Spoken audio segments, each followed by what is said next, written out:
Hello, Lolly. Hello, Rainy. How are you doing? I'm excellent. I've got my Megadeth t-shirt on. This used to belong to Mark. Oh, and you're looking extra corporate. Because it's business time, right? I mean, this case is goddamn huge. And I'm channeling the lawyer in this case because she is a powerhouse. Yeah. I love it. I'm so excited for today. I love it when it's my week off. I'm just like, so relaxing. So you're probably a bit stressed, but I'm ready for it. I am a little nervous. You got this, loves. We've been podcasting for weeks and weeks and weeks, okay? We're professional. What are we? Episode 36? 37. Oh my God, that could be our age. Oh. No time to waste. All right, let's jump right into some onion juice.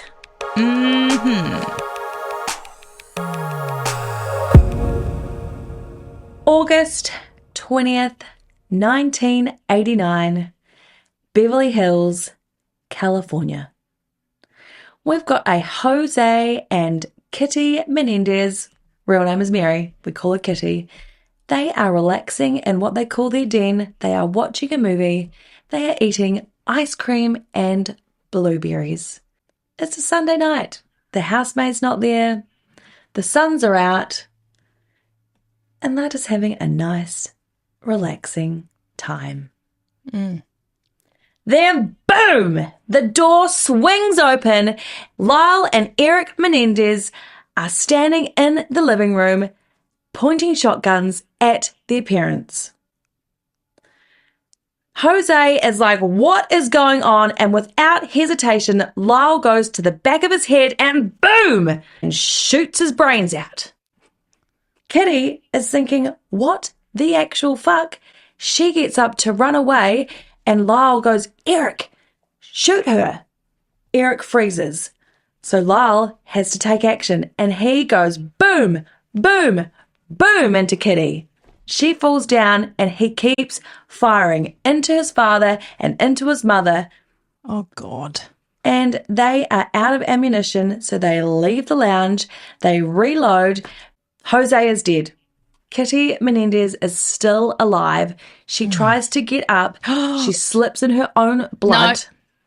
No, Shireen. They come back into the lounge and they shoot her in the face and she is dead. And then Erik goes and shoots her twice. Chilling, loves. But just before they leave, they shoot them both in the kneecaps. And then they leave that living room. And they sit there and they wait. Wait for what? Well, you can imagine if you've just shot 15 rounds in your living room, someone could potentially hear. So they sit and wait because they think surely a cop's going to come. But no one comes. So this is their time to flee. And they jump in their car. They go straight to the movies and they try to buy a ticket to some film for their alibi, which is full. So then they get a ticket to Batman, but the screening is too late. So their alibi is no good for them. So then they went to the Taste of LA Festival just to, get an alibi. Do you know what's weird? I've worked at the Taste of LA Festival before. Ooh, what is the Taste of LA Festival? It's just like a food festival where you can go and taste some food. And I actually worked there when I first moved there in 2011 sampling cocktails for a liquor company. And I also served a cocktail to Kelly Rowland. So, oh, stop it. So that's our case for today. Thank you for listening. Honestly, I cannot believe that you could just go and shoot up your parents and then just go to the Taste of LA. I know. Absolutely horrendous. Also, to think that you can just birth some children and they're going to take you out one day. I've said it before. It's a dark thought, isn't it? Yes, it is a dark thought. So in case you guys have been living under a rock, this story is massive in the media at the moment. Obviously, there is a Netflix series, The Menendez Brothers. We just had to cover it. So we are going to deep dive into this bad boy. How did we get here? Let's find out. We've got a Joseph Lyle Menendez. He was born January 10th, 1968, and an Erik Galen Menendez. He was born on November 27th, 1970, to parents Jose and Mary Menendez, otherwise known as Kitty. So Jose was born in Cuba in 1994 and he moved to the USA at the ripe old age of 16. He attended Southern Illinois University and this is where he met Mary, aka Kitty. I'm just going to call her Kitty from now on. They married in 1963. They moved to New York and that is when they had their son, Joseph Lyle Menendez. He's also known just as Lyle, so we're going to call him Lyle. Kitty gave up her teaching job because she was just ready to thrive at home and be a stay-at-home mom. And she was just loving it. Really? Stay-at-home mom? Loving it? Really? Yeah. They moved to New Jersey, and this is where Erik was born in 1970. Jose started working for RCA Records. Oh. And in 1986, they moved to Beverly Hills, California, because if you are working for a record company, Lolly, where are you going to go? To the 90210 Beverly Hills. Absolutely. RCA Records, it wasn't a very good company at the time, and Jose, he came in there and he just turned the whole thing around. Like, they were struggling. Wow. So it wasn't long afterwards he was appointed CEO, and he was just a badass, a force to be reckoned with. Like, he would go into these companies and he was just a powerhouse, but he was a very hated powerhouse. Really? A real wanker, you know? Especially like in the music scene too. Yeah, so he was very, very hated, but very, very powerful. And he turned this company around. He was making the money, the millions and millions of dollars. Really? Of money. RCA, who are some of the artists? Do we know? Artists, here we go. Are you ready for this, guys? Elvis Presley. Woo! Chris Brown. Hey. Justin Timberlake, Shakira, oh yeah, Snoop Dogg, Britney Spears, Miley Cyrus, come on, Avril Lavigne, Marilyn Monroe, David Bowie, Christina Aguilera, Pink, everyone. So, anywho, he is working his job, he is making his millions and squillions, and everybody hates him. So, back to the boys. Erik went to Beverly Hills High School. He had average grades. However, he was very, very good at tennis. So much so, he was ranked 44th in the US Juniors, which is pretty good because America is huge. That's pretty good. I wouldn't even be able to rank 44th in my high school. That's impressive. That is impressive. Erik's at school, he's doing his tennis, and Lyle, he is the firstborn. He has got a lot to live up to. So in their family, which has happened for generations, the firstborn has to take after the father's footsteps, and anyone else that is in the family is basically ignored. Really? Erik was a nobody. Poor Erik was very, very neglected. It was all about Lyle. Oh. Their dad was basically a piece of shit. Very, very strict, very, very controlling. And Kitty was basically in awe of this man. And anything he did, she was in full support. What he did to the children, she would just let it slide. Come on, Kitty. Come on, Mum. She didn't even draw the line with the children because old Jose was out there doing his thing with the ladies. Of course he was. I was going to say record CEO, probably a little bit of a Diddy, Harvey Weinstein situation going on. Mm-hmm. Yeah, so she basically had to turn a blind eye, and the best way to do that, Lolly, was turning a blind eye to the bottle and getting drunk all the goddamn time. She was an alcoholic.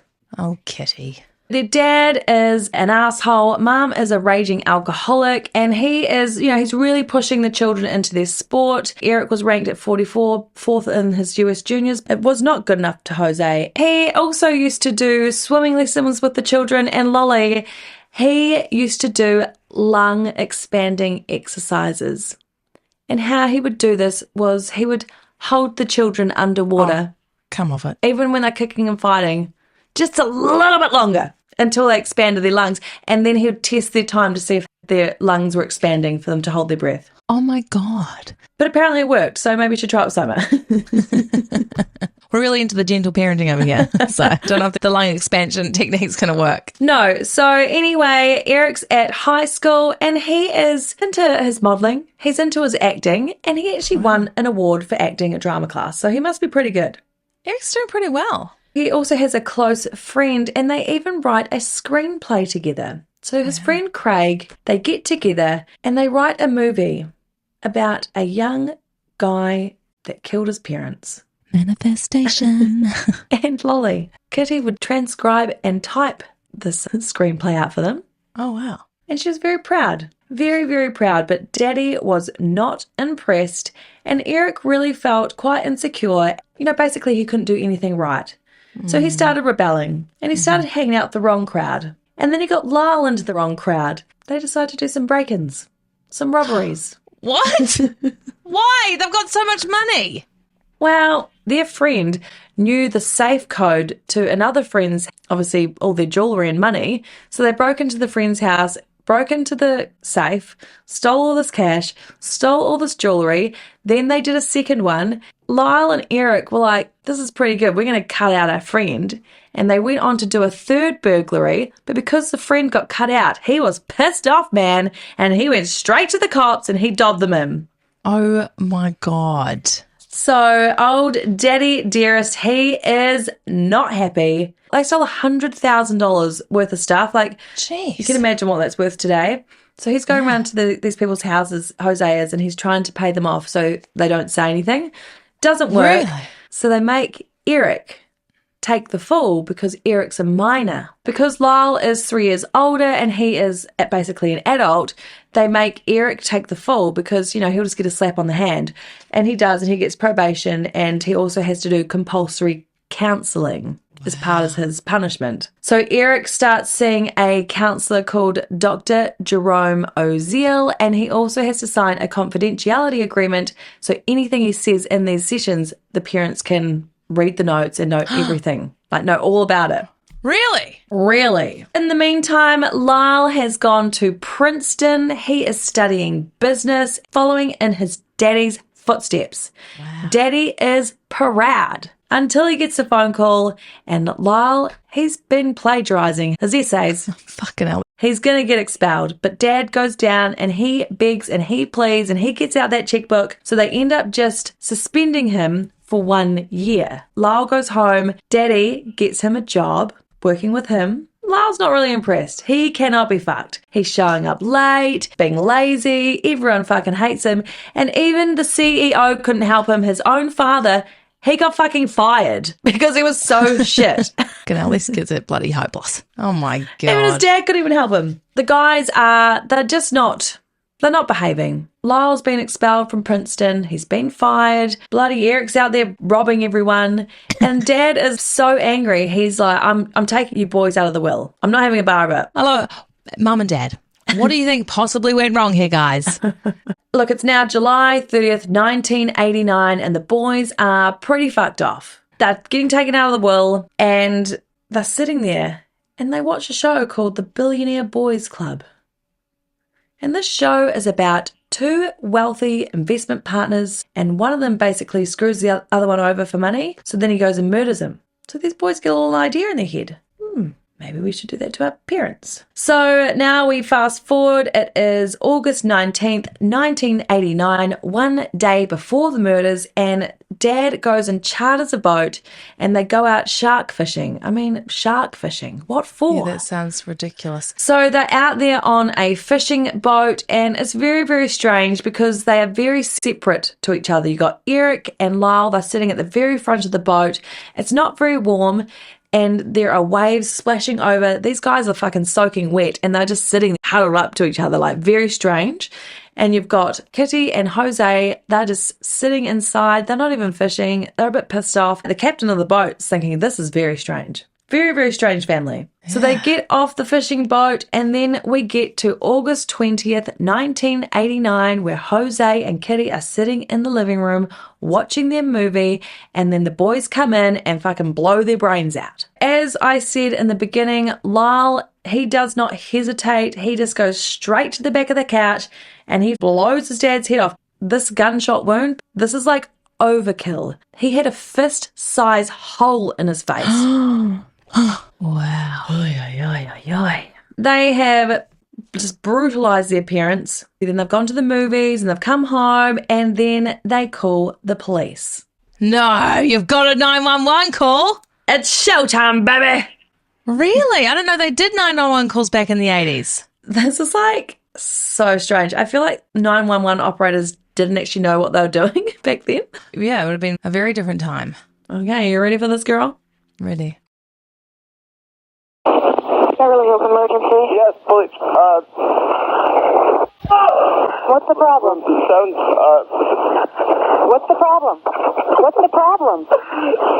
Someone killed my parents. Pardon me? Someone killed my parents. What? Who? Are they still there? Yes. The people... No. Were they shot? Hey, man, Were they shot? Yes. They were shot? Yes.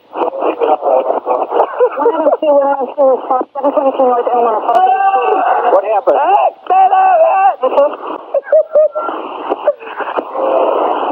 I have a hysterical person on. We're trying to get things further. Other units responding. Is the person still there? What happened? We have units around. What happened? Who shot who? I don't hear anything. I just came home. You came home and found who shot? I'm mom and dad. You know if they're still in the house, the people that did the shooting. Get away from them. Okay. Hey, let me talk to Eric. Who is the person that was shot? My mom and my dad. Your mom and dad? My mom and my dad. Okay, hold on a second. Okay, we're on our way over there with the ambulance. Okay, I gotta go. Okay. Whoa. You've got Erik in the background who is screaming, and you've got Lyle on the phone, and what is actually happening is Erik doesn't actually know that he's called the cops. Eric's just gone in and stood in the lounge, and he just starts hysterically screaming.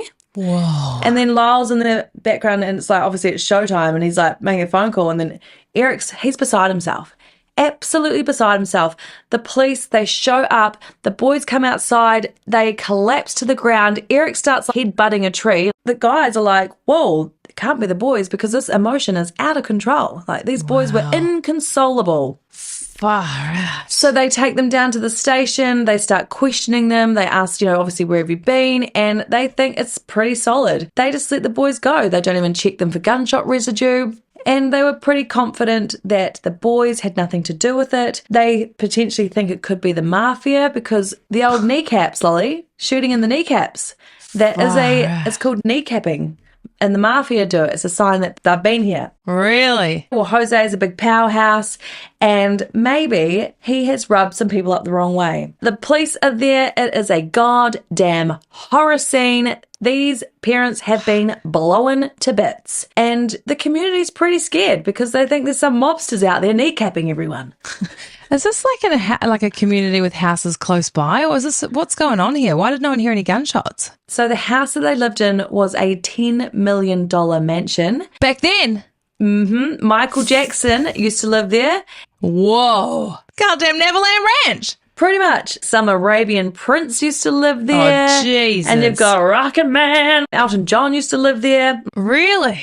So Jose, self-made millionaire, he was bringing in the cash. Wow. Obviously, the police are there. They are investigating. It is a horror scene, and they just don't know who's done it. They start looking into Jose's background because, he's not a very well-liked man. A lot of enemies. And a lot of people were really surprised that he was killed because he was such a fuckwit. But then they started questioning people and they're thinking, okay, we know he's very well hated, but probably not enough for someone to kill him. Like, things just aren't quite lining up.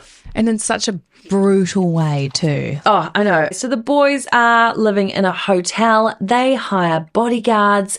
They've got their bulletproof vests on. And they decide that they need to do some retail therapy, and they start spending up large, baby. Shit. They've got daddy's credit card, and Lyle has gone and bought not one, not two, but 3 Rolexes. Oh, come on, bro. He has gone out and bought himself a $60,000 Porsche. Wow. Because when Dad was alive, he was buying him a car, and he really wanted this Porsche, and his dad was getting something else, which was still a $30,000 car. Was not good enough, so he went straight down there. He got his car. How old are they? At this stage, you have got Erik is 18 years old and Lyle is 21. Oh, wow. Shit. So that Porsche would be worth about $230,000 today. Jesus. Erik was a little bit more reserved. He got a Jeep Wrangler, and they are decked out in these fancy clothes, and they rock up to the funeral 1 hour late. And Erik is beside himself, but Lyle is there. He's cracking some jokes, saying he's got to fill his father's shoes.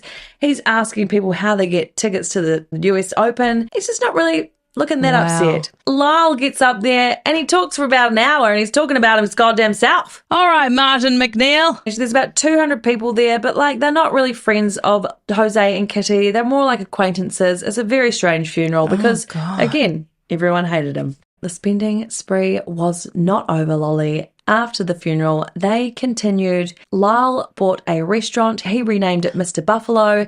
He started Menendez Investments, and he is going to go out and franchise. They are living at home. Erik, he's a little conservative. He does hire an Olympic tennis coach. He just throws himself into tennis because he's not coping. They're still living in the house. They just decide to replace the blood-soaked furniture. And it's not long after that they decide to lease side-by-side condos in Marina del Rey, and they are throwing parties and living a life of luxury. And it's literally only a few months later, and they have spent $700,000, which equates to about $1.6 million today. Whoa. And this is like within 6 months. Daddy will be rolling in his grave. I wonder how much money the dad had in his account. The boys are set to inherit $14 million plus $5 million from the record company because they had a life insurance policy on him too. Jesus! The police are starting to get a little suspicious. These boys, they're not checking in. They're not trying to find out, have you got any leads? Who killed our parents? And they're out there spending all of this money. The boys also hired a computer expert to come and wipe the whole hard drive, which, Lolly, on this computer was the last known updated version of the will. So they got it completely deleted. The police, they're digging around. And they go to Erik's friend Craig. Craig is the one that wrote the screenplay. They go to Craig and say, look, you need to go and talk to the boys and see if you can get any information. So he goes and talks to Erik, and Erik cracks and he confesses and he tells Craig exactly what happened. He told him how they came in and Lyle started shooting and he couldn't shoot his mum and then he shot his mum twice, and Craig is like, what the actual fuck? Oh, God. Went back to the police and they're like, well, we need you to have a wire. We need you to get this in recording. So he wires up, goes and has lunch with Erik, and then Erik completely changes his story. So now they've got nothing. Erik is really, really struggling. He is obviously putting all of his time and his energy into tennis, but he just can't cope. He's having nightmares. He's starting having suicidal thoughts. So he goes back to Dr. Oziel, his counsellor, and he starts chatting to him. Then they go for a walk and they're sitting there on a park bench and he just blurts it out. It was us. We killed our parents.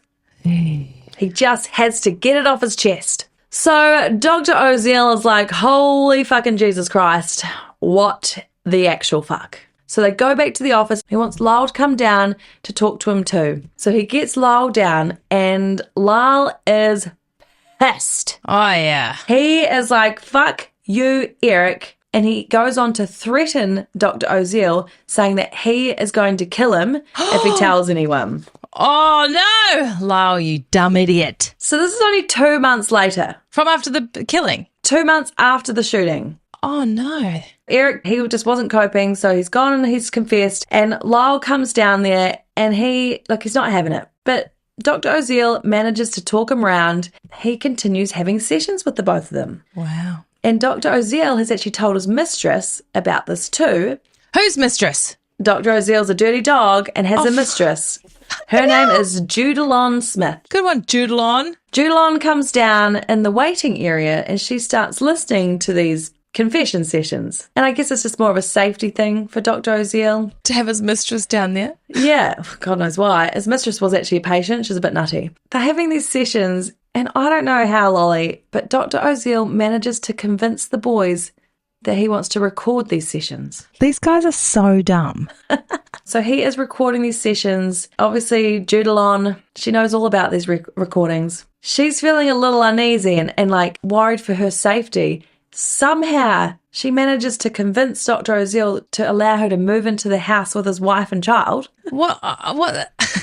Things aren't working out very well, and Dr. Oziel's like, you are batshit crazy. I don't want to be with you anymore. So he breaks up with her, and old Judalon Smith, she waltzes on down to the police station, and she lets them know all about these confession tapes and that Lyle and Erik, they're the murderers. This is the ammunition the police need, and they spring into action, and they get a goddamn fucking warrant to go and search Dr. Oziel's house, and they confiscate these tapes. I wonder what the doctor was planning with doing with the tapes. I think he was doing a little bit of blackmail and saying, you know, I've got these tapes, and then obviously the boys are really wealthy, and I think they wanted the boys to invest into some of his business ideas, and he just wanted some tapes as collateral. So the police go in and confiscate these tapes. Look, they listen and they're shocked. It's all there. It's March 8th, 1990. Obviously, murders happened in August of the year prior. And the police are swooping on in on Lyle. There's about 20 cop cars, and they arrest him. Wow. Erik's in Israel at this point. He's in Israel playing tennis. Oh, poor Erik, just stay. And poor little Erik, he gets wind of this. So he flies home. No, Erik. And he is arrested at LAX airport. It's not good for the boys.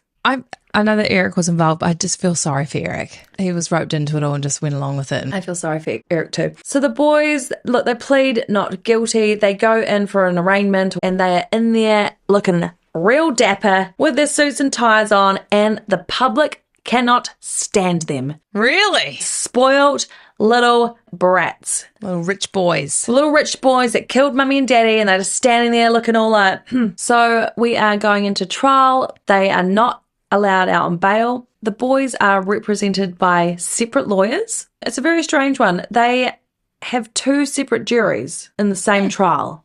So you've got a jury for Lyle and a jury for Erik. In the same courtroom? In the same courtroom. It's very, very strange. So Lyle is represented by Jill Lansing, and Erik, he's represented by a goddamn powerhouse. Wow. Leslie Abramson. And she's known for her ability to get people off the death penalty, because this is what the boys are facing. That's good. That's fair. I feel like he deserves a little win in this story. He's the baddie. He's a good baddie. Very strange though. So it's like 1990s. You've got both representation for the boys are female, and then the prosecution's female. Who runs the world? Girls. Girls. Girls. Who's Frost?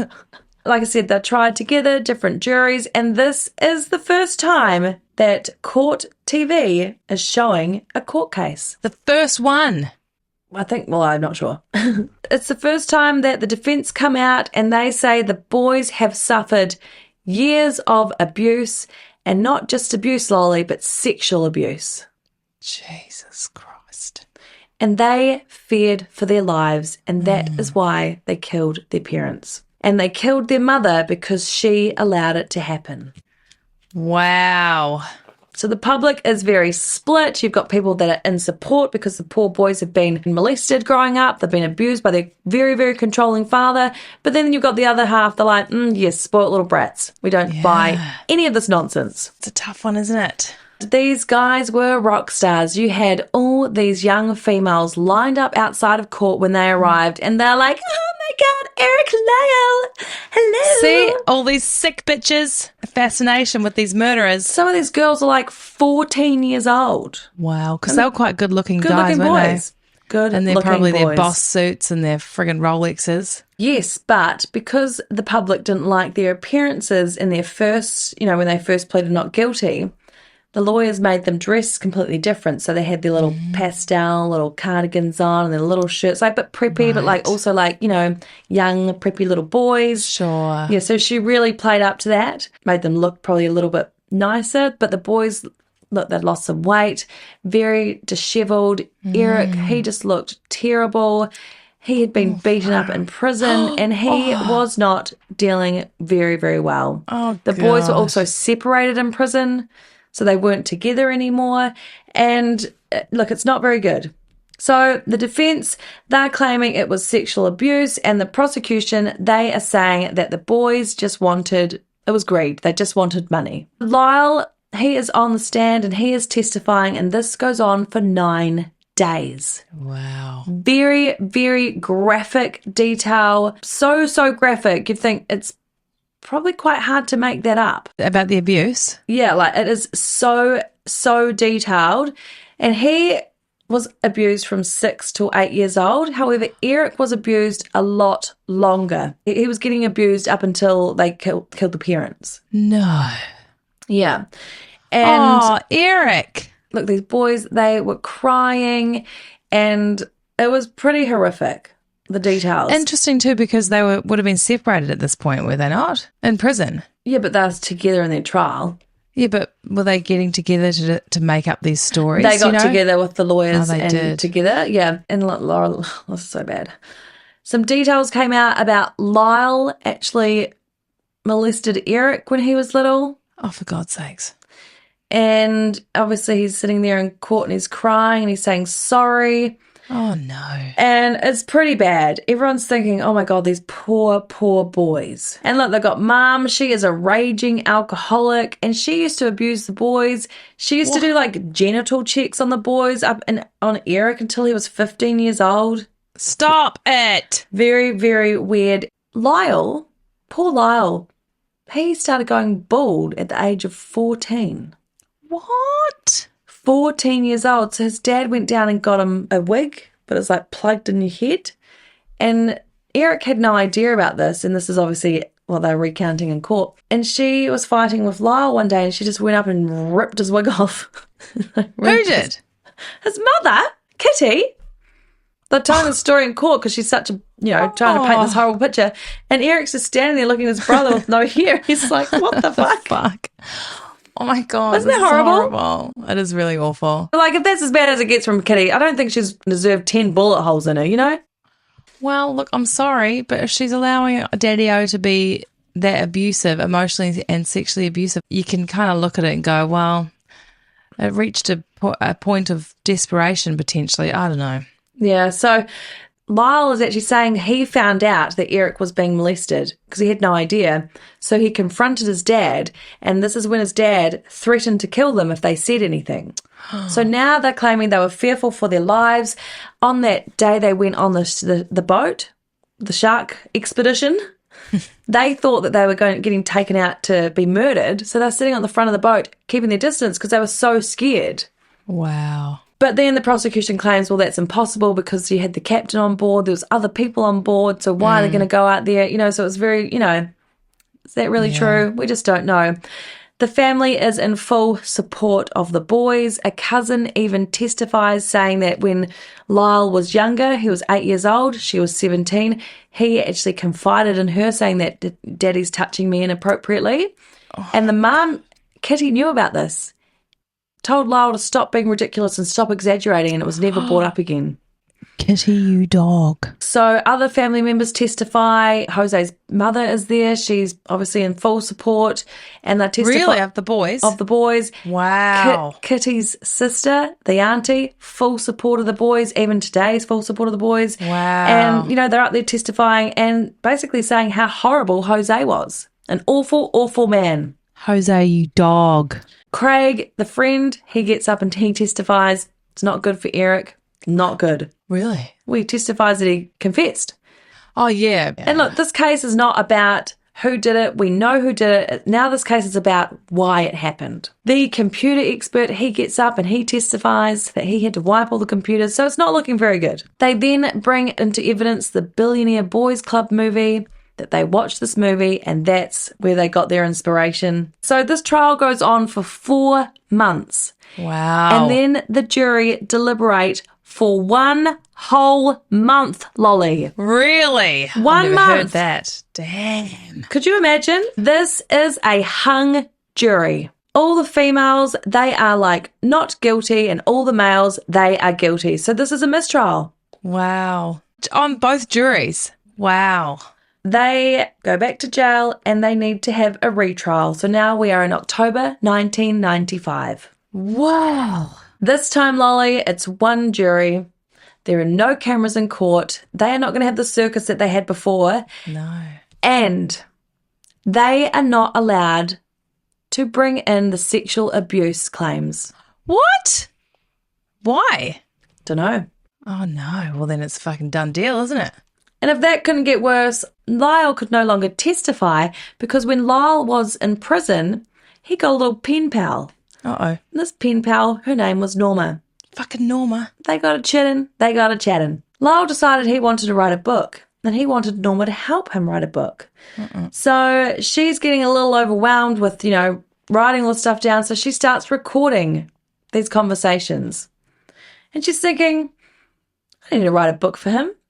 I don't need to share any money with him. She sells these recordings to Dove Books, and they release a book. It is really bad, Lolly, because it is inconsistent and does not line up with his first testimony from the first trial. Oh, God. Oh, God. I'm in the fetal position. So now we are relying solely on Erik. Oh, Erik. We can't bring in the sexual abuse claims. The defence focused a lot on Dr. Oziel and, saying it was blackmail and he was doing all these terrible things. Dr. Oziel gets up on the stand for 6 days, a long, long time. When Erik is on the stand, the prosecution start catching him in a lot of lies. Oh, no. One of these lies was that they bought the guns 3 years prior from a store, but this store no longer sold guns because it turns out they actually only bought the guns like a couple of days prior.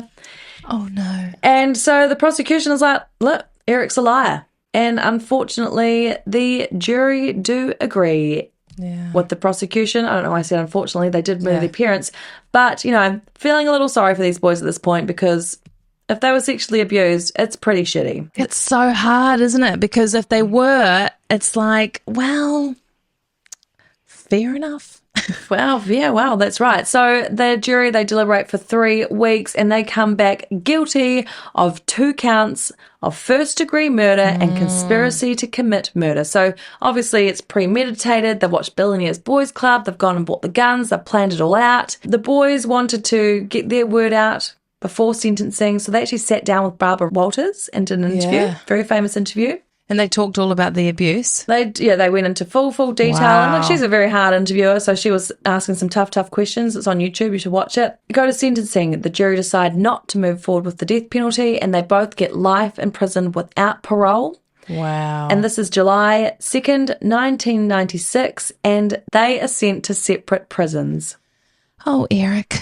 I know, September 10th, 1996, they waved goodbye across the courtyard, and this would be the last time they see each other for a very, very, very long time. They did a lot of appeals, they all got denied.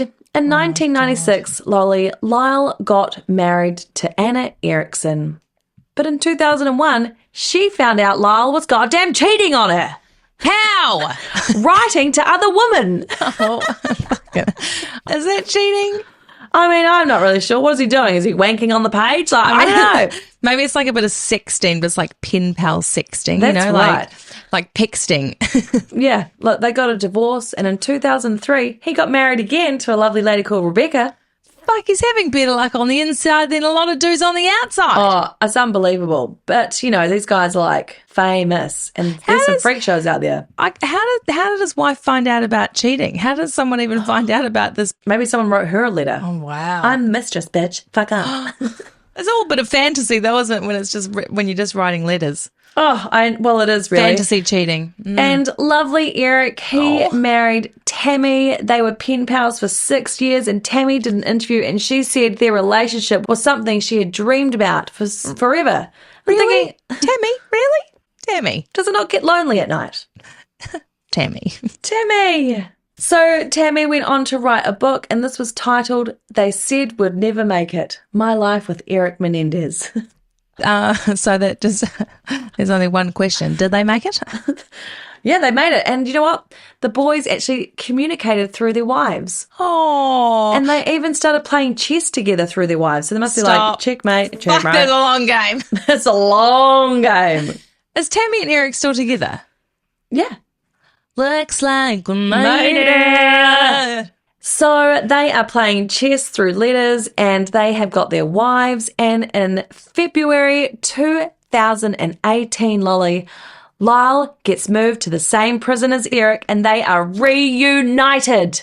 Whoa. I just got shivers. I know, and they just embraced and they cried and they just sat there chatting to each other for hours until they then were separated in prison and housed in different areas. No. For fuck's sakes, guys. But really? eventually they did put them back together, so now they are living together in prison. Hey, look, well, they did kill their parents. Let's not forget. But, I mean... But nice that they can be together. Yeah. I mean, could you imagine, Lolly, if you and I were in prison and we didn't see each other for 22 years? I don't think I could survive. I would have topped myself. I think I would have too. I'll meet you on the other side, bitch. That's right. I'll meet you in the astral plane. I'll be wearing the sparkly, wispy train. They are in prison, but look, they are together. They have got 24 family members in support of these boys. Yeah. And a lot. some new evidence has come out, Lolly. Really? They have a cousin who is no longer alive.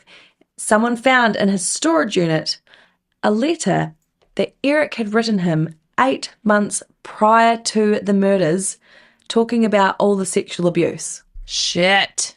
Now, you've also got allegations from a band member of this pop group in 1980 called Menudo, so some boy group, that one of them was sexually abused by Jose and he was drugged and raped, a 13-year-old boy.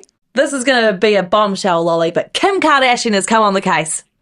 Oh, my God. Kim, come on over. Is she going to be representing the boys now, or is she advocating for their release? Advocating for their release. I mean, must be because it's going to be good for her publicity. Fucking hell. And look, Kim Isn't she a lawyer now or something, though? Honestly, she tried to be a lawyer for so long. It was like the last chance she could have did it, and she got it. Oh, did she? Well, that's good. Good for her. Good for her. Why would she even bother becoming a lawyer? Hasn't she got enough things to be worrying about? Like Spanx? I mean, Skims? And like 4 children. I know. So she claims that their sexual abuse claims would have been handled completely different today if it was in, obviously in court, which it would be. If they were the Menendez sisters, it would be very, very different. Just because they're boys doesn't mean it didn't happen. So and there's no chance that they're going to get let off. They did murder their parents, but what they're saying is it should be manslaughter, not murder. And they basically served their time. Wow. So Erik is 53 years old and Lyle is 56. So their attorneys have asked the court to vacate their convictions. LA District Attorney George Cascon said, look, there's no question about the murders, but they are reviewing the new evidence and they are going to make a decision whether it warrants new sentencing on November 29th. No way. And if it gets changed to manslaughter, it'll be time served and they will be getting out. Fudge me. Fudge me. Whoa.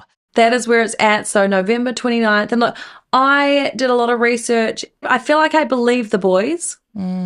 But then there's also part of me, it's like, well, did they just snap and go, fuck you? Because I actually listened to a long interview with Erik saying exactly what had happened. And so the Netflix shows, it's portraying that they come home and they just like, both of them storm in the door and they shoot their parents. But Erik had been out all day and he came home late.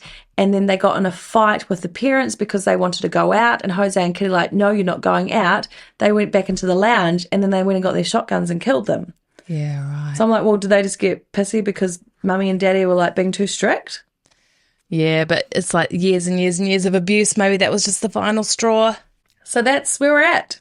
That is where we are at. So I almost forgot the goddamn famous question here, Lolly. Can you handle that crime and scandal? Like, how do you even answer this question? Well, obviously not. I can't handle any of it. The brutal murder, but then the abuse, the awful dad, the terrible mom, the poor puppy dog brother who just went along with everything. It's just the whole thing sucks. The whole thing's terrible. I don't think anyone should shoot their parents, but then I don't think anyone should abuse their children. So, no. If someone was abusing my child, I would probably, without hesitation. That's right. It's just horrible. The whole thing's terrible. I do hope the boys get out, though. I do. Me too. I feel like they've served their time. And Rainey, of course, can you handle the crime and scandal? Do you know what? No, I can't. I cannot handle it. And do you know what I can't handle? What? That goddamn second trial with that not allowing them to put that sexual abuse claim in. That's what I weird. can't handle. I can handle them killing their parents if that's what they did to them. Yeah. I mean, I'm not telling people to kill their parents, No, but but you can see it could get years and years and years and years of abuse. Honestly, you can see how it could push someone over the edge to do something like that for sure. Yeah, horrific. No. So no, I cannot handle the case. No one should kill their parents. I don't think the boy should be in prison for life, and I hope they get out. I mean, it's pretty horrific. Oh God, I mean that scene on Netflix, it is gruesome. Oh my God, I don't even know if I can watch it. You should watch it. Okay, I'll watch it. And you know what though? It's like because I saw all the crime scene photos. Like, that's very graphic. Did you? I did. Oh, God, you're ruthless. I did. I just stumbled across it. I was watching a video. I was like, oh, there it is. Wow. But it's like so. Obviously Netflix. I've just the clothing, the way they're positioned. It's just like it's all the same. Did you see all the actual bodies and stuff? Yes. Oh, Rainey. So that's that, Lolly. And look, I just need to make a shout out today. And I'm going to shout out to my girls, Serena and Dana. Ooh. We love you. Thank you for listening in. We love you, girls. We really love the support and love hanging out with you two. That's right. I mean, I am coming home soon, girls, so get ready for a little wee Sunday fun day. Or Saturday. Or a Friday. Just all the days. Thursday. Anytime. Wednesday. All the days. So thanks, girls, for listening. Thanks to each and every single one of you guys right now, this very minute. We're talking to you. And I just want to say, we can see all of the countries that people listen. And there is someone in South Korea that has listened to every single episode because we've only had 36 listens in South Korea, so I imagine it's one person.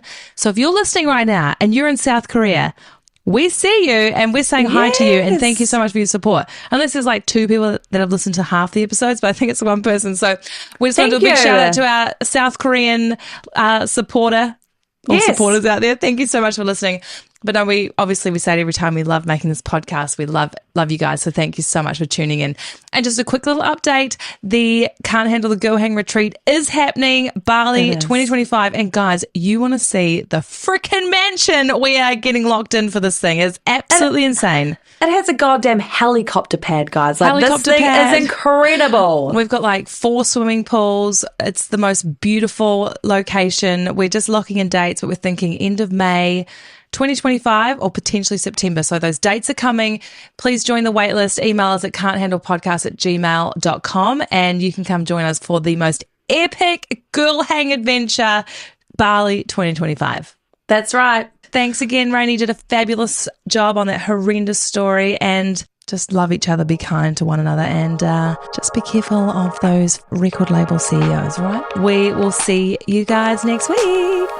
Love you, bye. Bye, love you, bye.